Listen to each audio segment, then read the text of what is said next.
The Daily Planet. Ladies and gentlemen, we apologise for interrupting normal programming, but we have an update on the Korean Peninsula crisis. Our roving reporter Liam Mannix is at an undisclosed US military base. Liam, what can you tell us?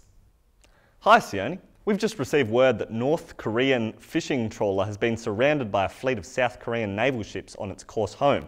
Now, this is provoking some level of international outrage because, as a fishing trawler, of course, it has the right to innocent passage, and it's in international waters.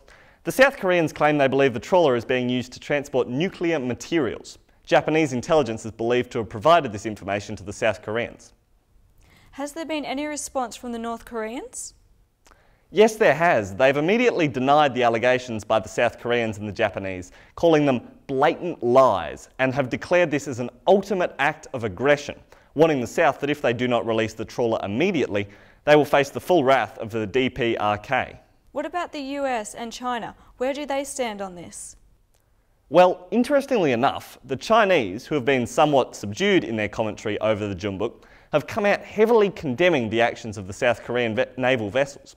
The US, meanwhile, have simply responded, and I quote, "The recent accusations are of great concern." Yes, and all this as the Security Council remains completely deadlocked on the development of a resolution on the issue.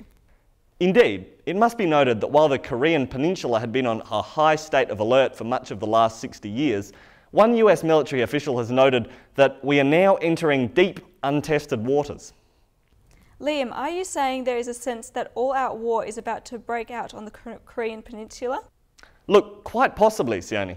24 hours ago there was a strong belief that this could be resolved diplomatically, but as a result of the latest development, yes, there is a sense that all bets are off and the international community is beginning to heavily question whether the Security Council will be able to find an adequate resolution to this. Pressure is now well and truly on the Security Council to find an adequate resolution to this. As always, we will keep you informed of the latest developments. You're watching the Daily Planet News. The Daily Planet.